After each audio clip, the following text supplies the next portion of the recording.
Siento un profundo amor por la iglesia y eso quizá no te extrañe, soy pastor. Ahora, amo a la iglesia en todas sus dimensiones, local, universal, personal.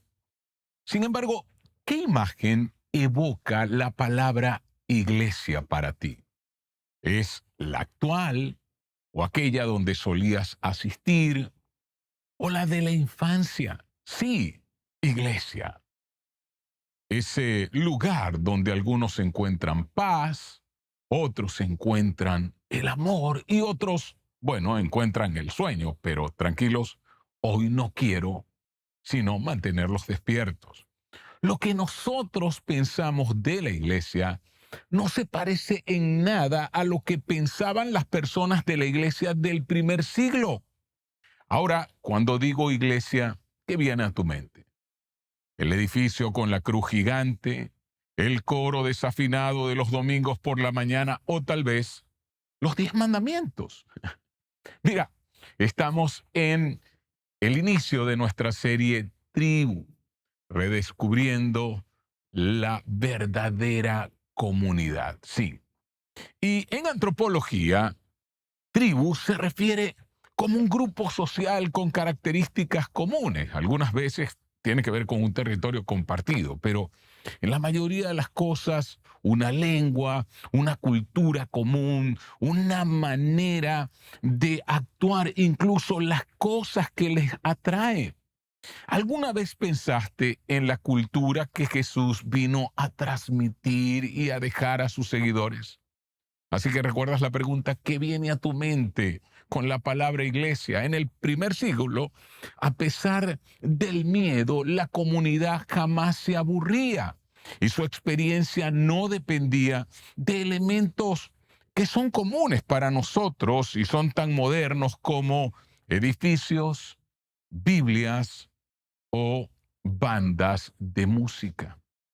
O quizá entornos infantiles que se parecen más a Disneylandia que a cualquier otra cosa.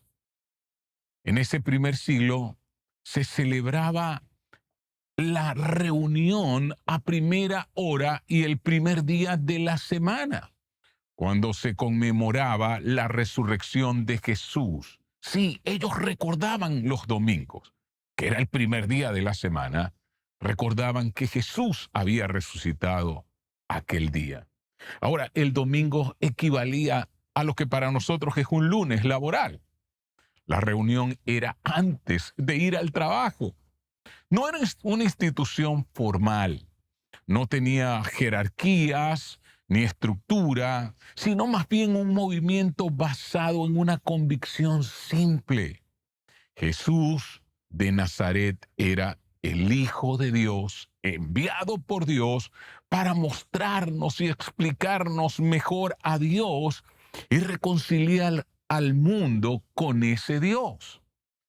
Así que de esto se trataba, de tener la convicción de estas cosas, de su divinidad, surgió al ser guiados por aquellos que se habían sentado a los pies y fueron testigos oculares.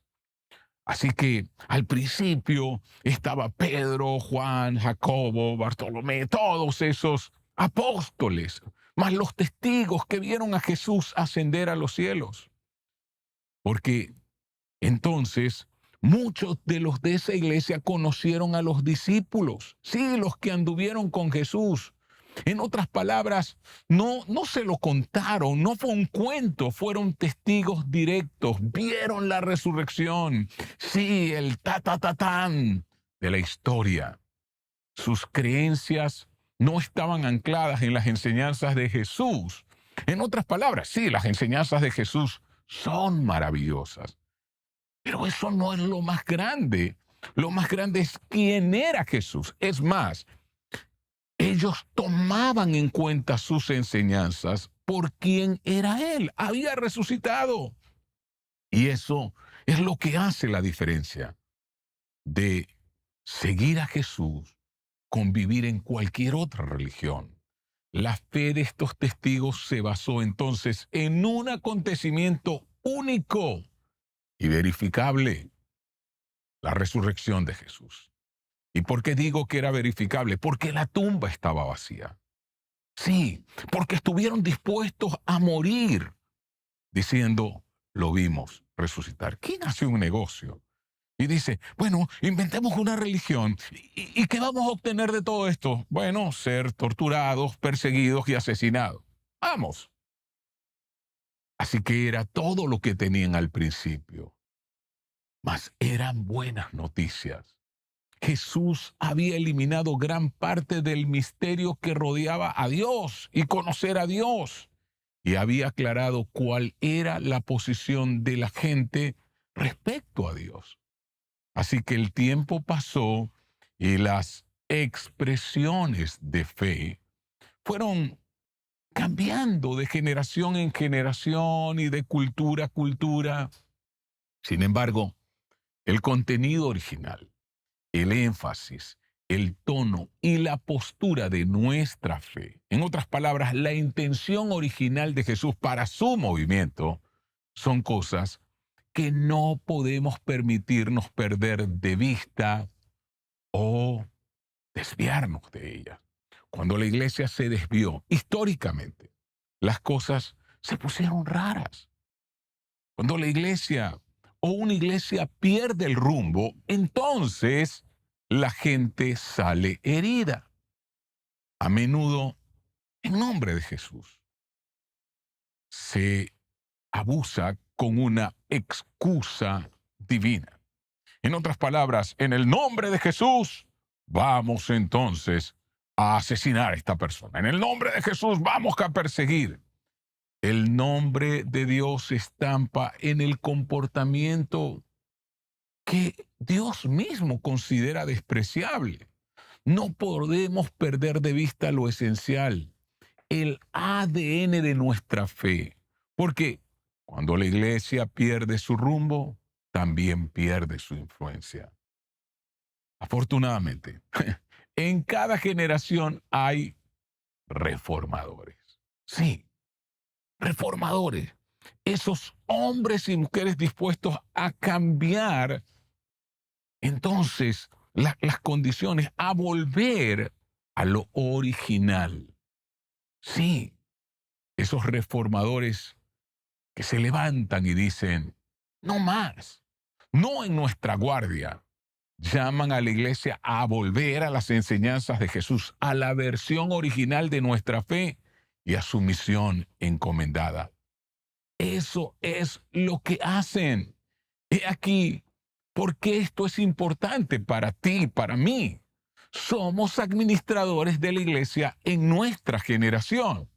Cuando digo tú y yo, estoy incluyendo a cualquiera que afirme ser cristiano, seguidor de Jesús, asista o no a la iglesia. Nosotros determinamos cómo es nuestra tribu, cómo es nuestra cultura, cómo actúa, cómo reacciona el cristianismo. Puede que la gente que no pertenece a nuestra tradición religiosa no conozca toda la Biblia, pero sí conocen de Jesús, han oído hablar de Él, lo han visto en la serie de Chosen.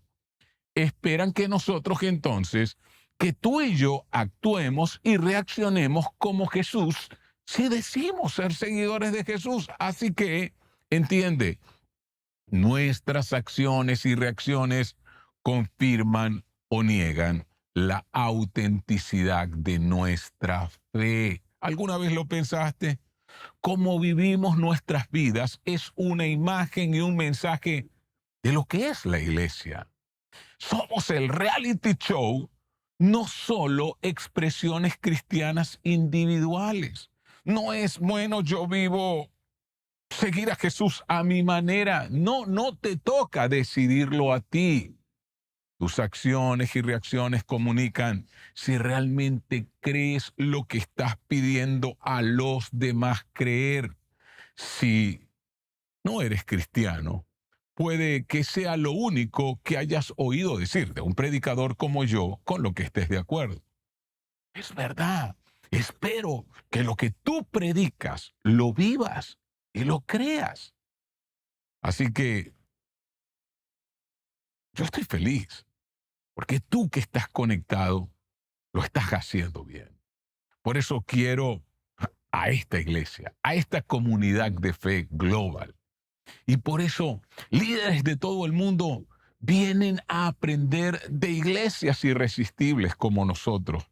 Tenemos que hasta una conferencia cada 2 años llamada Drive Conference. Y yo sé que suena a una película de carros, pero es de la iglesia. Así que para no desviarnos del tema, en esta serie nos fijaremos en las acciones de la iglesia del primer siglo. Fueron hombres y mujeres que se sentaron a los pies de Jesús y le vieron actuar. Esa es nuestra tribu.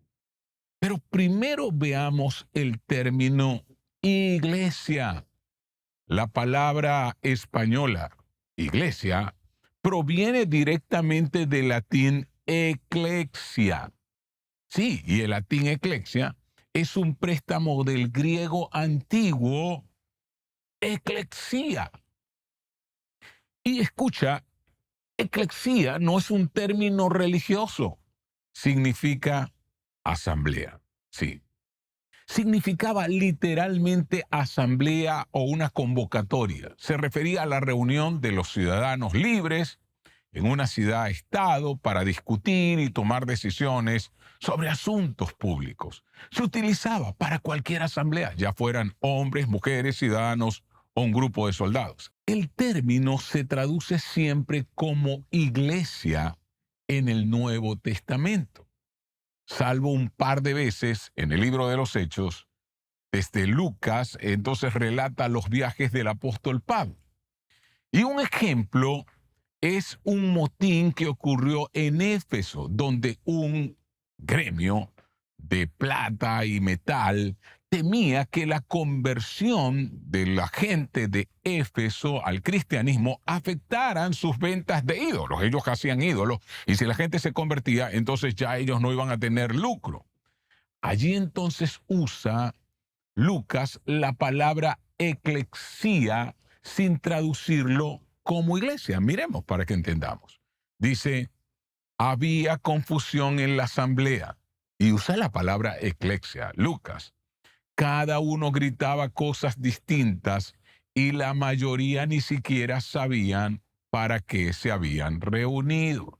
Entonces se traduce como asamblea porque eso es lo que significa. Debería haber sido traducido asamblea en todas partes de nuestro Nuevo Testamento. Entonces, cuando la palabra iglesia pasó a ser esta connotación que le damos como un edificio o como incluso una estructura jerárquica.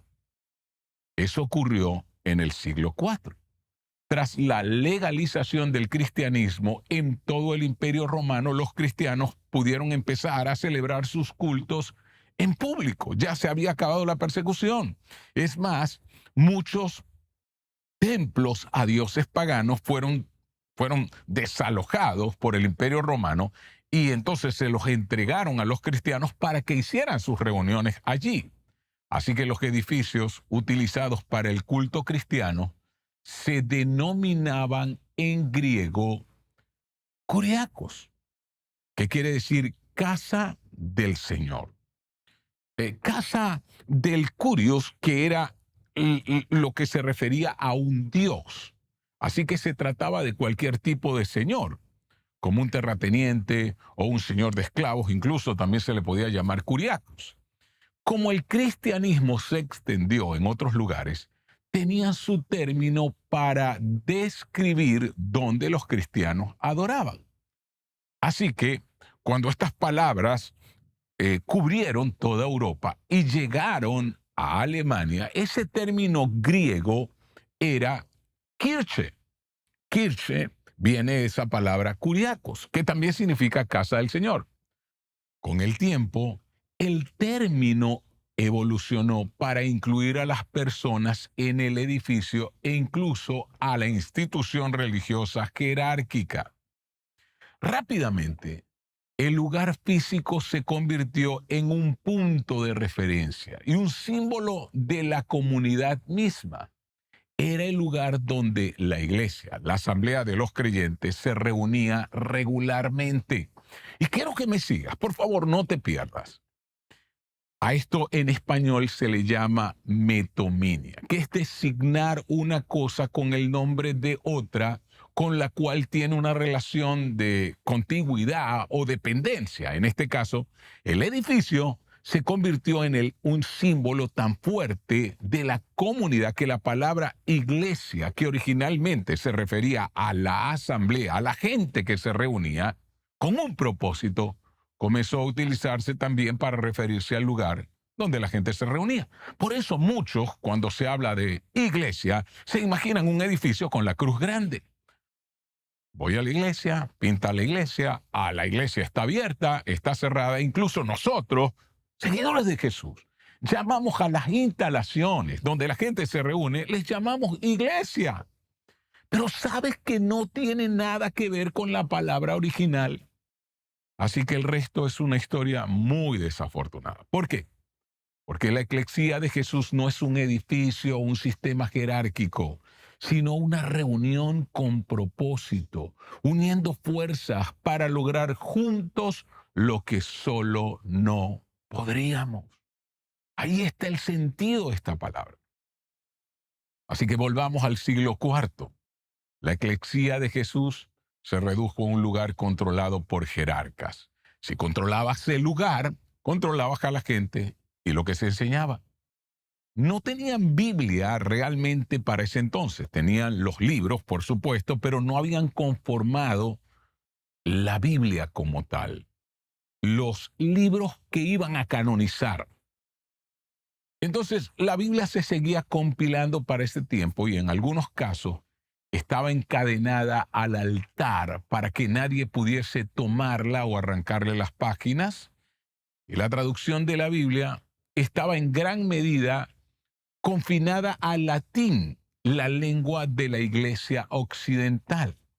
Esta situación limitaba significativamente el acceso de la mayoría de población a las escrituras, ya que el latín o el conocimiento del latín era principalmente de dominio del clero, porque había sido una lengua prácticamente que había muerto en la comunidad. Así que solo la élite muy educada y el clero sabían latín. Nadie, aun cuando querrían ver las escrituras, no la iban a entender. Pronto, esa congregación no se parecía ni actuaba como la eclesía de Jesús. Estaba domesticada, distorsionada y desviada. Con el tiempo, entonces, llegaron reformadores que dijeron, basta ya. Y uno de ellos fue Martín Lutero. Y me encanta porque entonces Martín Lutero, ¿recuerdas la palabra Kirche en alemán? No tradujo la palabra eclesía como Kirche, sino como Gemeinde. Sí, esa fue su elección y reflejó su teología cuando dijo, no, no es Kirche. Lo que más se parece a eclesía es la palabra asamblea y enfatizó el sacerdocio de todos los creyentes. Sustituyó la importancia de la congregación local como esa comunidad de fe. Así que, ¿cuál fue su concepto de iglesia? Lutero la entendía como un cuerpo espiritual. Se oponía a la idea de una institución principalmente jerárquica. Así que usó la palabra eclesía como asamblea. La predicación de Cristo y la proclamación de la palabra eran esenciales. Emanuel transmitía esa idea de una comunidad reunida en torno a la palabra. Hubo otro reformador llamado William Tyndale. Y este hombre fue un erudito del siglo XVI, a menudo llamado el padre de la Biblia inglesa. En el siglo IV, la Vulgata latina había sido la Biblia oficial durante varios cientos de años. ¿Lo recuerdas? Ya te lo había dicho. Esa Biblia en latín. Con el tiempo, cada vez menos personas fuera de Roma entendían el latín, así que Tyndale, que vivía en Inglaterra, tradujo y publicó la Biblia en inglés. Martín Lutero lo hizo en alemán y Tyndale entonces dice, hay que hacerlo en inglés, así como Casidoro de Reina y Cipriano Valera lo hicieron en español. Tyndale sacudió el mundo religioso. ¿Por qué? Porque descubrió cosas en inglés que estaban enmascaradas y distorsionadas en el texto latino. Los líderes de la iglesia estaban furiosos, así como se enfurecieron contra Martín Lutero. Pensaron, si los plebeyos tienen acceso a las escrituras, ¿quién sabe a dónde conduciría eso? Así que Tyndale fue arrestado y confrontado por obispos en Inglaterra y se dice que les dijo, si Dios me perdona la vida, dentro de muchos años haré que un muchacho que guía el arado sepa más escrituras que tú. Así se enfrentó a la máxima autoridad jerárquica de ese momento. Así que tuvo que entrar en conflicto con los líderes eclesiásticos para conseguir que las escrituras llegaran a mano del pueblo. Tyndale huyó de Inglaterra a Alemania en 1524. Publicó la primera versión del Nuevo Testamento en inglés y la introdujo de contrabando en Inglaterra. Más tarde, un amigo lo traicionó. Tyndale no se retractó y fue estrangulado y quemado en la hoguera. Cuando tenía 42 años, se le declaró hereje. ¿Por qué? ¿Por qué hereje? Porque le había entregado la Biblia al pueblo inglés.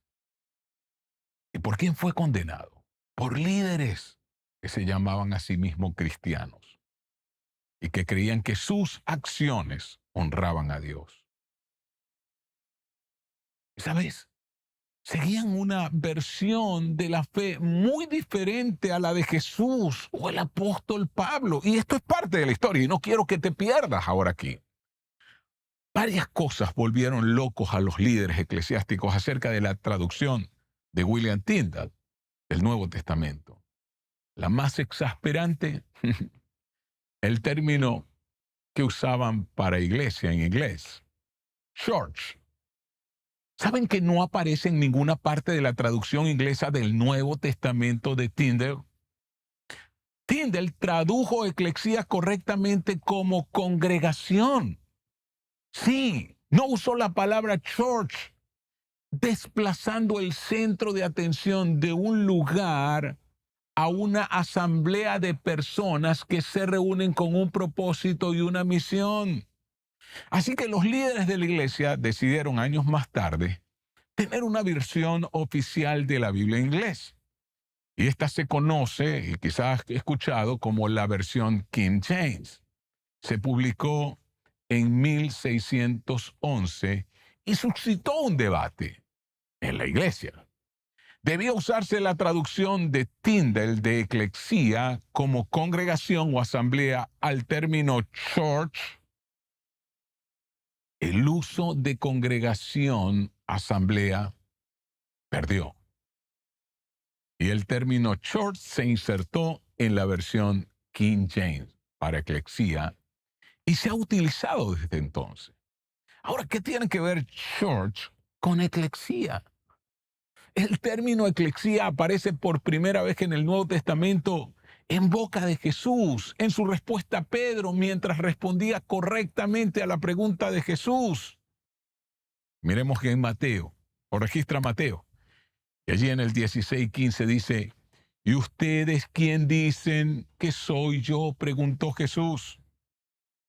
Tú eres el Cristo, que quiere decir Mesías, enviado. El Hijo del Dios viviente, afirmó Simón Pedro. Entonces, Jesús le dice, dichoso tú, Simón, hijo de Jonás, porque eso no te lo reveló ningún mortal, sino mi Padre que está en el cielo. Y yo te digo, tú eres Pedro, y sobre esta piedra edificaré mi iglesia, eclesía, mi asamblea, mi pueblo, mi tribu, que se reunirá en mi nombre para anunciar la llegada de un reino y de un rey que modelará mi estilo del reino. Y sin importar cuántas veces se desvíe de su curso, esa eclesía, esa asamblea, ese pueblo se autocorregirá. Por eso dice, y las puertas de los dominios de la muerte no prevalecerán contra ella. No importa lo que ocurre, la eclesía es imparable. Ni la muerte de Jesús la detuvo. Su muerte y resurrección impulsaron su inicio. Así que entiende, no se trata de un edificio. Jesús incluso predijo la destrucción del templo de Jerusalén. Ordenó a sus discípulos que fueran y discipularan a todas las naciones. Jesús mostró el fin de los espacios sagrados y cambió el enfoque de un lugar a una comunidad de creyentes. Cada creyente es representación del Rey. Tú, si eres un seguidor de Jesús, eres representación del Rey. La eclesía es un movimiento de personas con propósito. Piensa esto, el apóstol Pablo confirma, el cuerpo de los creyentes es el templo del Espíritu Santo, tu cuerpo y mi cuerpo. Mira lo que dice Pablo, escribiéndole a los corintios, les dice, ¿acaso no saben que su cuerpo es templo del Espíritu Santo, quien está en ustedes y al que han recibido de parte de Dios? ¿Sabe lo que Pablo está diciendo? Ustedes son sagrados, están llenos del Espíritu Santo de Dios que está en ustedes. Y ellos pensaron, ¿cómo? ¿Yo? ¿Un templo sagrado? ¿Mi cuerpo un templo sagrado? Si yo soy uno, sí, pero eres templo. Entonces, Pablo dice, exacto. Y ahora les dice, por tanto, glorifiquen con su cuerpo a Dios. Entonces piensa, si soy el templo y junto a ti conformo como un miembro del cuerpo, todo el cuerpo, yo voy a honrar a Dios con mi cuerpo, con mi lengua, con mis actividades, con mis acciones, con mis reacciones, donde quiera que vaya y con todo lo que diga. Jesús lo que están diciendo es, ustedes son una representación de mí y de su asamblea. Entendamos, somos administradores, mayordomos y representantes del reino que Cristo viene a establecer en esta tierra. Pero 380 años después de que Pablo escribiera esto, los líderes de la iglesia estaban construyendo nuevos templos extravagantes. Nosotros los llamamos catedrales. ¿Y saben qué hicieron? Perseguían y ejecutaban a la gente que se resistía a todo este sistema jerárquico. ¿Entiende? La versión de la buena noticia es de gran alegría para todo el mundo. No viene a causar tristeza ni destrucción. La versión que proclama un mensaje que si la mayoría de la gente entendiera, esperaría que fuera verdad antes de creer. Siempre habrá versiones falsas de la fe cristiana. Y escucha, no te conviertas tú en una versión falsa de esa fe cristiana. Pero también va a haber reformadores. ¿Y sabes qué te estoy invitando? A convertirte en un reformador. Un hombre y una mujer dispuesta a avanzar, a alcanzar, a traer de vuelta y a vivir la versión de Jesús en nuestras propias vidas. Lo que me lleva de nuevo a ti y a mí. Y tú te preguntarás, ¿y eso qué tiene que ver conmigo? ¿Y ahora qué? Aquí hay tres cosas importantes. Escúchalas bien, por favor. Lo primero, formas parte de algo grande, de algo gigantesco. La iglesia es grande. No la des por sentada ni pierdas el asombro. Entiende, es un milagro en el cual participar. Así que participa. Puede que no seas un miembro oficial de la iglesia, pero eres un miembro de la Asamblea de Jesús. Participa de alguna manera y en algún lugar con algunos. Sí, en otras palabras, conéctate. Reúnete como lo hacía la versión 1.0, el primer día de la semana, o cada domingo, para celebrar el día de la resurrección de Jesús. Y sí, vamos a conectarnos para cantar, para orar, para abrir junto a otros las escrituras. Porque quiero que entiendas, el objetivo no es sacar algo de ello, aun cuando lo harás. Porque siempre digo, el Evangelio es la mejor manera de vivir y es la mejor manera en la cual realmente traeremos bendición a este mundo. Sí, sacaremos algo, pero escucha, el objetivo es dar algo para ello y lo primero que debes dar es tu vida, tu tiempo, tus talentos, tus tesoros. Participa en ella. La segunda implicación es recordarse a sí mismo todos los días. Eres un templo andante y parlante. ¿Alguna vez lo pensaste? En otras palabras, la iglesia no es un edificio. Tu cuerpo es templo del Espíritu Santo. Cuando pases en auto por delante de un edificio eclesiástico, mira por el retrovisor y di, ahí están las instalaciones. Dejemos de llamarle al lugar donde la gente se reúne para cantar, para leer, para orar. Iglesia, llamémosle instalaciones. Sí, y más bien mira el asiento trasero y di, ahí están los templos cuando veas a tus hijos, cuando te veas a ti mismo en el espejo. Cada día de nuestras vidas deberíamos ser buenas noticias para alguien, ser buenas noticias, sí, con nuestros pies, llevar alegría a alguien y luego reuniéndonos juntos como una asamblea local, llenándonos, sí, animándonos y volviendo a salir. Tú puedes ser la posibilidad de tu calle, de tu cuadra, de tu edificio. La tercera implicación es el tono, el enfoque y la postura de Jesús deberían caracterizar el tono, el enfoque y la postura de sus seguidores. En otras palabras, la manera de hablar de Jesús debería ser tu manera de hablar. La visión que tienes del mundo debería ser la visión que tú tienes del mundo. La manera de actuar de Jesús debería ser tu manera de actuar. ¿Por qué? Porque solo de esa forma sabrás si es real o no quien lo sigue. Si mi tono, mi enfoque y mi postura no se parecen realmente a Jesús, entonces no estoy siendo un verdadero seguidor de Jesús. Cuidado con las versiones de la fe que descentran y minimizan la vida y las enseñanzas de Jesús. Entiende, toda perversión de nuestra fe pretende ser bíblica.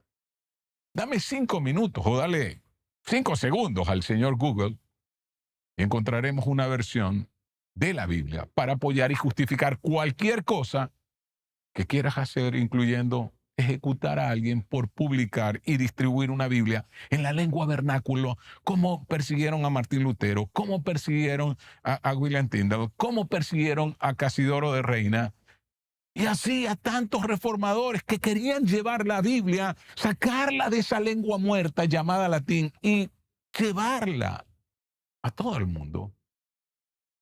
Pero ¿sabes qué? Siempre que alguien utiliza un versículo para justificar algo que no se parece a la vida de Jesús, estará fuera de contexto y no se alineará con las enseñanzas de Jesús y con la vida de Jesús. Y esto es lo que sabían los reformadores, y espero que tú también lo sepas. La línea directa y el verdadero norte de la Asamblea de Jesús son las palabras y las obras de Jesús, nuestro Salvador, lo que enseñó y cómo vivió su vida. No olvides el tono, el enfoque y la postura de Jesús deberían caracterizar el tono, tu manera de hablar, el enfoque, tu manera de ver la vida y la postura, tu manera de comportarte. Jesús es el autor y perfeccionador de nuestra fe. Sus palabras y obras son el modelo de nuestras acciones, reacciones, tono, postura y enfoque. Toda perversión de nuestra fe pretende ser bíblica. Siempre empieza por Jesús. Siempre empieza por Jesús. Así que sigamos siendo la eclesía de Jesús, su asamblea, su tribu, su movimiento en el mundo. Recuerde, tú determinas cómo luce, suena, actúa y reacciona el cristianismo para esta generación. ¿Quieres que vean a Jesús? Lo van a hacer a través de ti. Créeme, esta generación sabe cómo actúa Jesús, cómo habla Jesús, cómo ve las cosas Jesús. Tú puedes mostrarlo con tu vida. Así que yo quiero pedirte que ahí donde estás, te unas a mí en oración. Y le digas, Señor, yo soy un templo. En mí habita el Espíritu Santo. Cuando me junto con mis hermanos de la fe, somos esa asamblea y nos llenamos, nos recargamos, pero para ir a mostrarte a ti, a mi calle, a mi cuadra, a mi comunidad. Señor, quiero darte gracias porque tú nos estás llamando a ser nuevos reformadores. Que entendamos realmente lo que significa tu eclesía, tu asamblea, y que mostremos al mundo tu tono, que mostremos al mundo tu visión, que mostremos al mundo tu postura, porque sólo así seremos tus seguidores. Hey, no olvides, tú y yo determinamos cómo se ve, cómo suena, cómo actúa y reacciona el cristianismo también para la generación que viene detrás de nosotros. Para tus hijos, para tus sobrinos, para esos jovencitos que están ahí afuera. Vamos, ellos son nuestro legado de fe. Así que no te pierdas la segunda parte de esta serie, Tribu.